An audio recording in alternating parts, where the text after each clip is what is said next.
What's up, people? We are back with another video. I'm Ethan. And I'm Court. And today we're going to talk about our love story. So, Yes. post high school. So, we talked about how we met, and you guys loved that video. Yep. And we appreciate the comments and all that stuff. But now we wanted to discuss, Just how. share from then until now and all the in between. It wasn't always sweet, and I don't know if it helps another couple, interracial couple, or just people in general. Like, you can see, okay, everyone's not perfect, and every relationship has its up and down, even if they seem like they're happy. So we want to keep it real, keep it, which I like to do, completely honest with you guys. Also, like he said, it might help you guys, and some relationships are worth fighting for, worth waiting in certain points of your life, and some are not. So, we'll start after high school. So, because we shared our whole how we met thing, so you guys can watch that to get that little tidbit. And I was a senior in high school. He was a junior when we started dating. We dated for a year. Basically my whole senior year, from October, November until the end. And it's funny because we talked about when we first started dating, we'll break up when I go to college. I don't remember that. I always remember that for whatever reason. He doesn't. She already knew she wanted to break up with me. See? No. So we went in with that, or I went in with that intention because I thought he agreed. But I vividly remember talking about this on my parents' front porch. Are we going to stay together? Are we going to break up because I'm going to college after summer? And you're like, no, I think we should, try and see what happens. Do the distance thing. I remember. And the different thing about my college freshman year is we couldn't bring cars on campus because it's such a small campus. So I couldn't drive home every weekend or whenever I wanted. I would have to wait for somebody to come get me and bring me back, or wait for my cousin went to the same school as me, wait for him to want to come home and ride home with him. So we did do long distance. It was only a little over an hour apart, but I couldn't go home whenever I wanted. So that made it different because we were used to seeing each other every single day, every weekend. So imagine us being stuck together like glue. Every weekend we're hanging out. Every day we're doing something together. And then once she goes off to college, it's she's about maybe an hour once away. A month I come hour home. and a half away. She's away, and then you're kind of left, figuring out you're on your own, So once that moment hit, we broke it off. And she was in college doing her thing. I was still in high school. Once I graduated, I really started doing my own thing, and because I really wanted to know what was out there. It was my first year in college, so I was out. I wasn't looking back on it. But I think we were still talking. Yeah. We were still texting and stuff like that, but it was never oh, baby, oh my goodness, just don't. We would text and it was more hey, what's up? Call each other every now and then. And then if we were both home, we typically would hang out. Yeah. And it that didn't always happen, but pretty much every time he came home from school, we hung out because he went to school 6 hours away. Yeah. Up in Northern California. There was 1 year in college that we did not talk. I think maybe we talked once, and it was super short. Hey, how you doing? I'm good. Okay, I'm good too. And then we didn't talk. And that was my junior year of college. Yeah. And mind you, during this time, I would still say I would have considered him still one of my best friends, even though we didn't talk a whole lot like we used to. There was still feelings there because when we were together, but it was a lot of emotional stuff because we never truly that first time completely broke up. And what I mean by that is I think a lot of people when they break up, you guys you probably don't talk to each other, or at least you stop seeing each other. Y'all delete the number. Yeah, something like that. And not even if it's a bad breakup or a good breakup, because sometimes it's a good breakup, but you still break ties pretty much. We didn't do that. We immediately hung out with each other after we broke up. I'm not gonna even front, we kissed and stuff. So that's what I mean by we didn't end it, which I think was part of the unhealthy part, and it was harder on me than him. He was very much, in my opinion, the typical what you would think of a college guy, partying out all the time. Bad. She's blowing it with out a bunch of girls, all that kind of stuff. Not with a bunch of girls. I was enjoying myself. Yeah, and I mean, being away from the house. Yeah, I had my fun too, but I don't think I was quite as, like. Okay, come on. I had my fair share of partying and fun too, but I would say I was still like invested in him a little bit, and he was like, I'm doing my own thing, which, not no shame or whatever, but. A lot of time with people in relationships, a lot of times people they put on the blinders. And when they put on blinders, like they love each other so much that y'all don't realize that you guys never really had any bad times. Me being away and us finally taking a break, it got me to understand like we were way too invested in each other as far as we weren't growing because we were we weren't growing individually because we were so like on each other. So once we left, it's kind of like you're like, oh, I didn't realize I liked this. Oh, you started going down different paths as far as you see life in a different way. Yeah, and so when we got back together, I feel like I wasn't ready at that time. I was ready, but I was like, I still wanted to be on my own as far as, it was my first time being on my own, like not having parents involved at all, living on my own, just figuring out problems on my own and stuff like that. So I didn't really want to have a long distance relationship at all. But like I said, I really still liked her and everything, and we're still best friends and stuff. So we kept it cordial. If that makes sense. Yeah, because the first time we dated from high school until like a little bit of my freshman year of college was like a year and a half together. Then in between that, there was a few years. He asked me to be his girlfriend again. And that time, and this is on him, I'm just going to be honest with it, like, because I didn't force him to like ask me to be his girlfriend, but he didn't tell me until like that stint, if you want to call it whatever, second time we were together was only for 5 months. And he had told me he wanted to, be together again, but like he rushed it. So he asked me to be his girlfriend, and he, like you just said, he wasn't really ready. And so that I think was worse than the first time for me, because I was like kind of like excited again, like, oh, okay, we're gonna be together and this is like it now, Yeah. So I'm not gonna lie, I was heartbroken that time, way worse than the first time, because it got my hopes up, and then I was like, he kind of crushed me. So it was hard, and it was after that time, I think that's when we didn't really talk, right? Yeah. If it wasn't for the trust and friendship that we had, like that we built in that first initial in high school, where it's like that foundation that we built, like I feel like carried us through those times, because we weren't together, but every time we met, it's still like nothing's changed. Like I can still trust her. She can still trust me. If she need anything, I got her. If I need anything, she would help me. And there was many times where, she didn't have to do the things that she did for me, and I didn't have to do the things that she wanted of me, because we weren't together. But just willingness to just be, supportive of each other, supportive and forgiving and all that stuff. It really changed my perspective. It was like, this is a real woman, because a lot of girls, they don't get what they want, or if they feel like the guy did them wrong, even though the guy might not be ready, they'll do some spiteful stuff. Like, they have to do things they don't want to do. They'll just smack another guy because they're mad at what the guy, with their decision that they made, right? And on the opposite, guys would do the same thing. They'll just start smacking all these girls and this and that. But the fact that, what opened my eyes a lot is that, dang, I'm like, after all this stuff, after all this time, all these different things that happened in our relationship, I'm like, she still has love for me, basically. And she would go out of her way to do things for me that, a lot of girls wouldn't. So that really helped me say okay, I need to really pay attention and really be more mature. Yeah, because there were things in between each time we dated. This is the third and final time.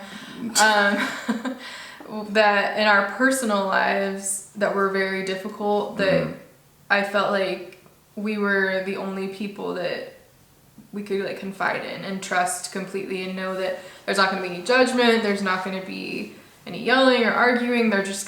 He's just gonna support me, and I'm gonna support him and be there for him, listen, whatever that may be. Me realizing, that I had lived my life for a long time pleasing other people and needing to live my life for me in the sense of doing what I truly want to do with my life, that kind of stuff. And then just another thing that I'm not going to get into. And me, when my dad left, that was a big thing for me. I wasn't going to share unless you wanted to. I think it changed how I saw relationships, because my parents were married my whole life until like 16 or until I was 17. Senior year. So, they would, argue and do what parents do, but you just always thought like, hey, they're going to pull through. They're going to, figure it out, because they love each other. They're married. They love each other. Right. And so when they broke up, I think that, I didn't really express it too much, but I think that really, changed how I viewed like relationships in a way. And I just kind of went on it more like, okay, I'm not gonna really, I knew Courtney was I knew she was genuine, but those feelings and those emotions for me, it caused me to push her away, because I'm like, yeah, I know you're genuine for me and you love me and you always say it, but is this gonna happen? It's like my parents, they loved each other, and I saw a lot of other people. They all loved each other and all this stuff, but apparently love wasn't enough. So I think that really caused me to really go away from actually accepting a person, even if they're really good for me. And so as I kept going in our life, it was always in, out. Like one moment I'm in, and then the other moment I'm like, I'm going to pull back.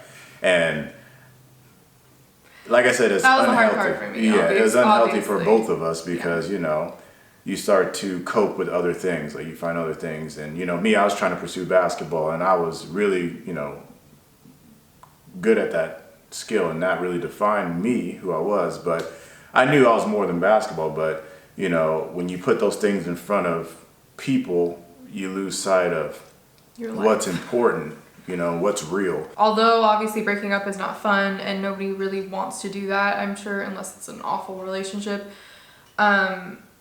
Those times after and in between are really what made us grow as individuals, and then also then coming back together, and with that growth then growing together as a couple.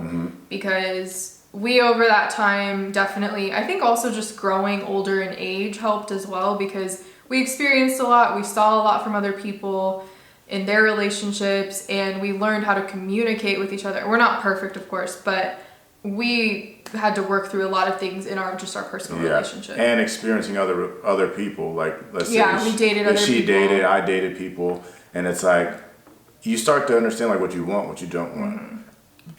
And believe me, during that whole time, even to this day, parents would always say, and my mom on both sides, why aren't you guys married? Why aren't you married? Why aren't you married? You guys are this old, you guys are this, blah, blah, blah. But it's like, I'm not going to force it if I'm not completely in. Like, I'm not going to force it if I'm not ready. Because if I say, okay, let's get married. We get married tomorrow, blah, blah, blah. But I'm still in that state of mind where it's like, not healthy.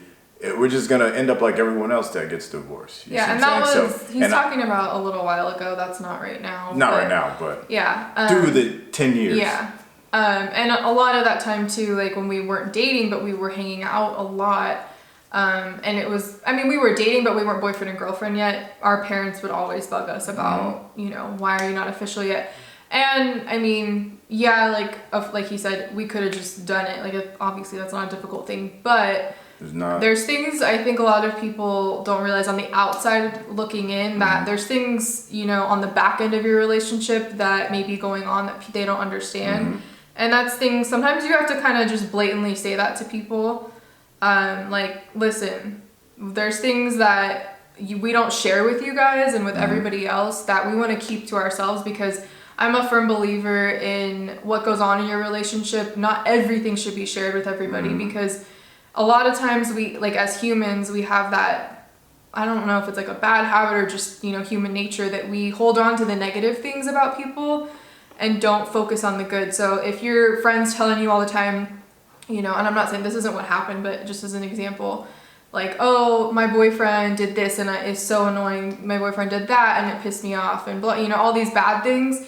But then we tend to share those more than the good. And, you might post the good. Oh, he brought me flowers, or, oh, he took me here, So people will see those glimpses, but they're going to focus on those negative things and hold on to them. And if you're sharing that all the time to everybody, or even like your close family and friends, it can actually hurt your relationship, even though it's not really that bad and you have worked through it in your relationship. I'm not saying your family and your close friends couldn't give you good advice or won't help, and we take our, we listen to that kind of stuff. But at the end of the day, I think it's important to keep a lot of those personal things between you and your significant other. And you guys work it out in-house. Because then you're kind of bringing in all those other people into your problems, which then causes more drama. And they're like, oh, well, if you weren't mean to her last night, this wouldn't, you know what I mean? Because it just adds to it. Majority of the time, the people that, like your mom, your dad, your sister, your cousin, your friend, they're on your side. They're not looking at the problem. Unbiased. Unbiased. They're looking at it like, oh, well, let me defend you, protect you, which is, we understand that 100%, but it's just one of those things that we've learned. But they look at the relationship on one side. Yeah. Even though they say, oh, I'm neutral, but in reality, they're more on one side.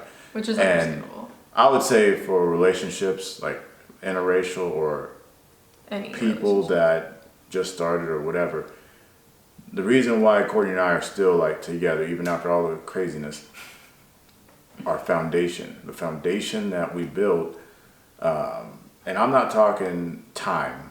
Time is irrelevant in a relationship because you could know somebody for 20 years and still be You're still learning about them. But you can still, time is not the reason to get married. You see what I'm saying? Or stick with somebody. Oh, I've been with them for 20 years, but you guys are always consistently fighting this and that. But you're like, oh, but the time keeps us together. It's like, no.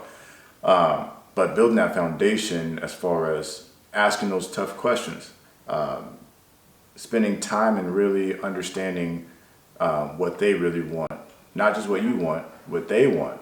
And does that match up with you? How are they in the good times? How are they in the bad times? Like, do they resort to drugs, alcohol, unhealthy things that they're stressed out and things aren't going their way? Or do they stay positive, keep a positive mindset, attitude? Those are the big things for me because I feel like relationships about longevity, and if you have a good foundation, then everything else will fall into place eventually. It'll take work, but Because I would say we were friends longer than we actually were together.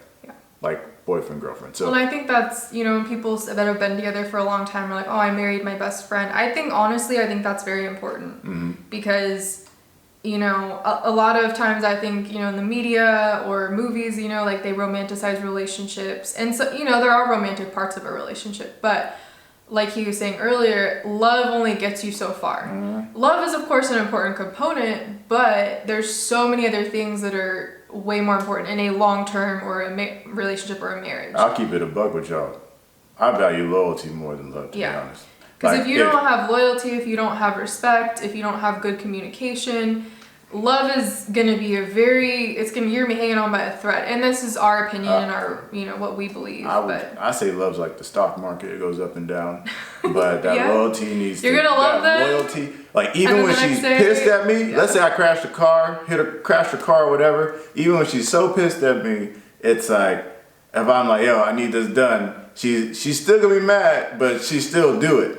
That, I'm telling you, that will, if you find a person like that or somebody that's loyal, and obviously love is secondary, but loyal, and that is more of value than somebody just loving you. Because love is, like I said, it's like the stock market. It goes up. Sometimes, some days, it's like, it's up and down. It's like, she gets on my nerves. I'm like, stop, just stop. Like what I was going to say. You irritated me. Yeah, like one day you're going to be like, oh my gosh, we love each other so much. And you're like in this like picture perfect day, And then the next day you're going to drive each other crazy and you're going to be like, I just like you today. So, I need to get out the freaking house. Like you love them, of course, but you're not going to feel like you love them. Man, So yeah, even in our relationship, yeah, I get irritated. Yeah, of course. you know, I irritate her He bugs too. the crap out of me sometimes. But that's just. But that is not humans. the glue. The glue is the loyalty, that trust, that the stuff that you can't, that it has to be shown. Yeah. You see what And I'm I saying? think too, before we this last time became official again, boyfriend and girlfriend, we had a lot of really serious, long, like I'm talking, we would talk for like 2-3 hours, conversations, like not even on purpose, honestly, but it would just go that way, about certain things of how we wanted to live our lives, what we wanted in our future, how we wanted to raise our kids. I think that's something a lot of people don't talk about until they are married, and that can cause a lot of issues too. But or they do the figure it out method. It's like, okay, you just got together because the guy has a nice body, or he's a good, or but anyway, bullcrap. you know, we really had long conversations about our faith and our beliefs and how we wanted to live our life when it comes to that stuff. You know, how we wanted to raise our children and what kind of family we wanted to be, how we wanted our future to be. And of course, you can plan your future and life is going to happen and things are going to change. But like, okay, are we going to roll with the punches? Are we going to be able to push through these things? And also, when you are in a serious relationship, about to be married, or you're going to get married, and or you are married, your significant other comes before your family. And that may be hard to swallow because both of us are very family oriented. We're very close to our families, grew up like always at family things. So that was never like, that was something that both of us wanted, that was important. But if you put your family before them, it's going to be a hard life. And that's something I've seen with my own parents, and I think that's why my parents have been married for as long as they have. They have always put each other before their families. You know, once you're married, yeah, your family is now your second. Your family is now your wife, and your family is now your husband. So the people that don't do that, you know, we've just seen that. Me personally, like, badly, if usually there's a lot of issues, I'll cut them off completely.